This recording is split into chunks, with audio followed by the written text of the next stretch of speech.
Hello and welcome to another Tech Unplugged take and the kind of not live discussions that we have around the Pure Accelerate event in Las Vegas. Max, how was the first day? Hey, Aaron, it was a really interesting first day. It was I would say, relatively busy one. We had the press conference with Charlie Giancarlo and a couple other colleagues from here from Pure. Then we had a few one-on-one briefings. Today is going to be busier. Today we have the keynote, and we have a lot of meetings here on site. But today the embargo is also lifted, so I look forward to telling you about what we heard. Absolutely, absolutely. So there were a couple of things, and we will definitely go through them. Let's start with the first one, and that's Pure Fusion. There's been some changes there, and we would love to hear from you what those changes are and what makes it even better for customers to look into the Fusion offering that Pure has. Absolutely. I'll try to be very brief. So Fusion is not a new product because Pure launched that probably 2 years ago, if not more. And Fusion has been a kind of tool which allows you to abstract the, let's say, hardware layer and provide some self-service capabilities to organizations to consume various storage classes which are abstracted. So you do not know whether you're consuming from FlashBlade or from FlashArray. You don't know what tier you're consuming. I mean, in a sense, it is kind of if you were it's kind of a cloud-like consumption model for storage. And the thing is that the initial version of Fusion required a greenfield deployment. You would need to get net new, blank arrays, configure them with Fusion, and then you would be able to start using the capabilities. So what Pure noticed is that companies were not really keen, on getting, with a net new approach because they already had arrays, already data in place, and so on. So this new version of Fusion, which could be said as Fusion 2.0, is so it's backwards compatible. So you can implement it with existing arrays. You can onboard arrays as you need into Fusion, so that you can benefit from the Fusion capabilities. And at the same time, what it does is that it is a change in philosophy, right? Because in the old world, you have one array here, one array there. You set replication between the arrays, and then you have other arrays and so on. Here, what happens is that with Fusion, it sees your arrays as a fleet, and even a single array starts to be as a fleet. So your fleet starts with one array, and then the more arrays you add, the more you can manage all of that together. But you manage that as a single thing. So obviously, you can not just define storage classes, but you can also define, geofencing if it's needed, so that you replicate data to certain arrays, but not to other arrays. And I think it's a very, very powerful tool which introduces, storage automation, and it's going to be available with the next Purity update, and you don't need to pay any extra license. So this is, so much about Pure Fusion area. Yeah, I think there's one more thing to add there. It's also available for cloud, so it goes beyond what Pure is doing only on premises. It's also for what they offer in the cloud, and with that and everything that you told just now, it's really a powerful tool for its customers. And like they always said, right? You buy a array from Pure Storage, and we can just keep on building on that. Um, and if you do that, you want to make sure that your customers can utilize that from start to beginning with the software included. So that's a great thing. So the next thing will probably be that they announce the industry first generative AI Copilot for storage. So what's that? Yeah, absolutely. This was really interesting. I think it's the child of my good friend Prakash Darji, and we had a discussion after the session where we explained how some of these things came up to creation. But I will not talk about that here. What is interesting with the platform AI Copilot, is that it is a tool which was built proposally by Pure Storage using, I believe, GPT-4 and GPT-4.0. It has elements from both, and it is analyzing data from many different sources. So they've taken a lot of time to refine the model, to train it, what Prakash told me is that it took in the 6 months they've been in the building, I think they rebuilt it 3 times because of the speed of the technology. And I think that a couple times they had to change the security architecture because again of changes and so on. So this is really it is a testament of how fast things are happening in the AI world. Whether sometimes you think that this is overhyped or not, but it is really the way these things are happening. So basically, the Copilot is a very powerful tool which understands human language. You would interact with that the same way you would interact with ChatGPT or any tools of that kind, and it is really great at looking information from various sources. It's not just about finding information from a KB. It's not a chatbot. It is really a tool which is going to help you identify and pinpoint information. So, for example, you could say, my Oracle database sitting here is having latency and performance issues. Can you look what's happening? And then it's going to look at telemetry data from all of the arrays, and look at what's happening overall in the environment to see if there is something which is slowing down and so on. And it's going to get back to you with information, with elements. And the other thing which is interesting as well is that it is not just providing you a text output, it is able to provide you, depending on the context, it's able to provide you with diagrams, with graphs and stuff like that. So I think it's really great, and I think it shows really what the future is going to be, in terms of support. So obviously, why is that? Because a lot of companies and engineers, they're not really keen on calling technical support. I mean, there are varying degrees of quality in terms of technical support based on which organization vendor you talk with, but people usually don't want to be waiting on the phone. They need to provide context, they need to provide logs and this and that. So no, I had no chance to test pure support personally, but there's a very big community of engineers who would rather get things done fast rather than have to set up a phone call. The other collateral to that is that Pure Storage with that gets to focus their engineering task force, on very important, very critical problems, rather than solving things which are pretty trivial and that AI will be able to support. Right. So last thing to be said on that, they've built a very strong access model to that AI copilot with boundaries, with role-based access control, and so on. It really sounds to me like an AI Ops plus, let's put it that way. Hmm. It's kind of like, okay, you can talk to your AI Ops now. You can really use all the telemetry that you talked about and make sure that you have even deeper insights into what's going on your pure storage arrays and your pure storage, your data, right? So that's the importance of this. So really cool, and we will look further into that in the coming days, probably. Let's go to the next one, and that's the new Evergreen one for AI, a purpose built or a first purpose built AI storage as a service. So can you tell us what they told about that? What's going on there, and how can customers utilize that? Yeah, so this is the really the one where I spent the least time yesterday. So I look forward to get more answers on that during today.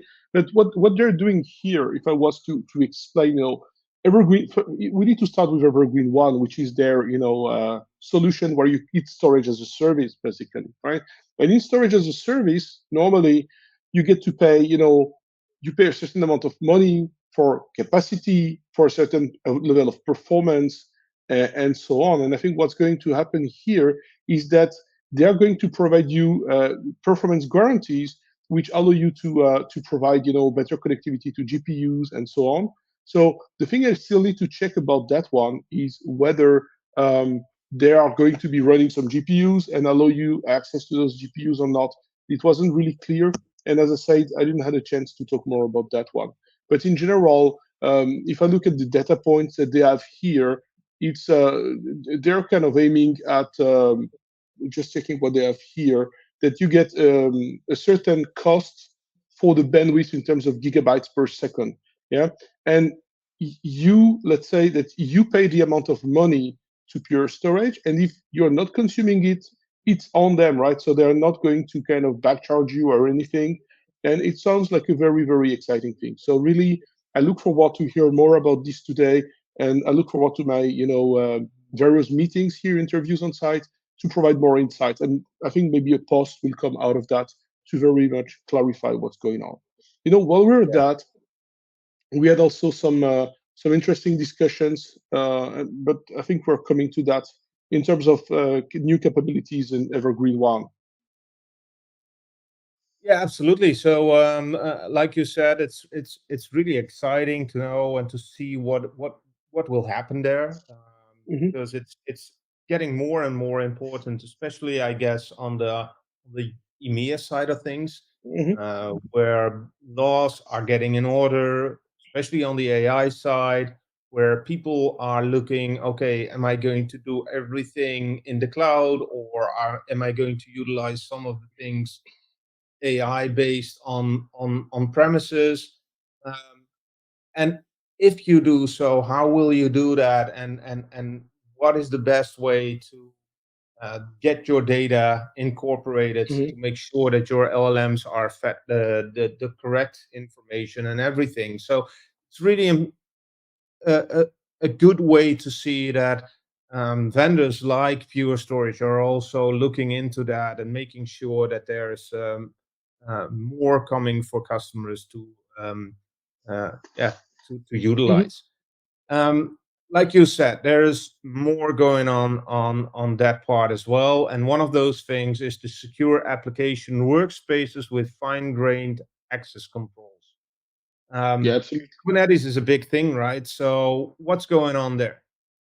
Yeah, so this is kind of bringing together Evergreen One for AI and Portworx actually. So another thing I want to state before that is talking about this Evergreen One for AI is that in the past, organizations, if you wanted to get the throughput, you also needed to pay for the performance, right? So you had a kind of a binding between the storage tier and the bandwidth. Here, they're kind of decoupling that, so you are able to use different tiers of storage, but still able to guarantee a certain amount of bandwidth, right? So with that, I'll get back to secure application workspaces. So as I said, it's Portworx coming together with Evergreen One for AI. And what they want to do here is they want to provide the same capabilities that you have with Portworx, which is, secure multi-tenancy, policy governance, and so on. And at the same time, apply this to AI workloads.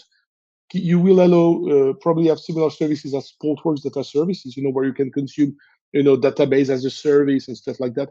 And you will be able to do the same with common, AI development stacks. So we'll be able to say, I want to use this technology or this tool stack, and you get it and you consume, you click in it, and you deploy it as a service.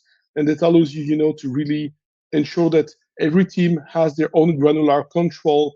In fact, all of that is benefiting from the coordinates of Kubernetes and containers. So the isolation that you can achieve there, you can achieve it as well here, and you get the benefit of what Portworx has been already delivering in terms of flexibility and so on. That's amazing news, and we will keep a close eye on that one as well. Portworx is always interesting, and making it combined with Pure Storage and Evergreen One is yeah, some really exciting developments, right? So um, last one for today will probably be the certification of Pure for the NVIDIA's DGX SuperPOD. Can you explain a little bit more about that as well? Aaron, I wish I would be able to explain more on that, but unfortunately, I didn't get fully briefed on that topic yet. What we just know is that, NVIDIA has been collaborating a lot with Pure Storage, with the IRA or ARIA solution. I forgot the exact name. So I think Pure has previous experience working with DGX pods. And what they're doing at the moment is they are just preparing the next level, which is to use the super pods. And it's coming up soon, but there's nothing extra to be said on that. What I think I would like to point out today, because I think I didn't send you the data points for that, is that there are new cyber resiliency capabilities coming up to the platform. So what they've been doing, and that's really important, is that they've been realigning the entire security strategy and cyber resiliency to the NIST 2.0 standards. So identify, protect, detect, respond, recover, and govern is the way they are aligning all of the capabilities here. That will be a way too long discussion for us to have, but I'll try to sum up in a couple of minutes, and maybe it's going to be a blog post.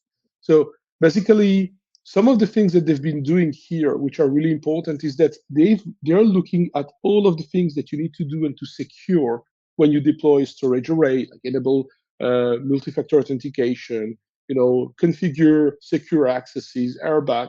I mean, all of these things, enabling safe mode snapshots and so on. And you're getting a kind of an assessment which compares you not only to what should be the default baseline, but also it helps you to understand how well you are placed in a kind of a scoring against your competitor. I mean, not against your competitors, sorry, but against other pure storage customers, right?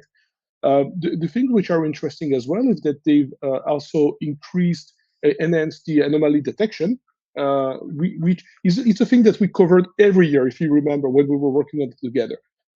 So they had anomaly detection, but now they're adding it to performance-related metrics. So it will allow you to see cases where there is unusual data movements happening, whether there is data exfiltration happening, and stuff like that.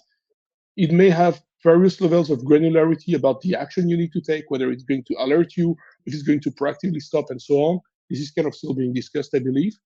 To that, the Copilot, the AI Copilot we spoke about before, is going to come in and help with the assessment, to provide you some information. And the last one, which is really interesting, is the new enhanced SLA, cyber resiliency SLA guarantee. So this one is going to be something where they're going to provide you with better cyber recovery options. Basically, you sign up for that guarantee, which is one of the extra SLAs. I think they have 6 or 7 SLAs, which you get as a standard price. I mean, included in the price. This one you need to pay for it extra, but you do get someone from Pure involved in designing the cyber resiliency architecture with you, how it needs to look like, what you're going to recover. They're going to help you building the security controls and reviewing quarterly your security posture to see whether you're good or if you need to improve anything. And then they're assisting you with all of that. So I think that is really a powerful thing to be done. And with that, Ariane, I think that is pretty much all for today. I think we've been here talking for nearly 20 minutes. So we will probably do an update tomorrow, I guess. Yeah, probably. It's amazing. So many questions, but yeah, let's leave them for another time probably because especially on the cyber resiliency, that's something we covered a lot, and it's amazing to hear that Pure is working even closer on that side as well, because we already knew that they had some awesome capabilities, but going forward and even um, integrating it into the AI Copilot. It's amazing news. So stay tuned. We will be back tomorrow, and Max, have an amazing day in Las Vegas today. Thank you, thank you. I'll do that, and I'll let you know how things go. Thank you very much, and thanks all for listening to us. Have a great day. Thank you.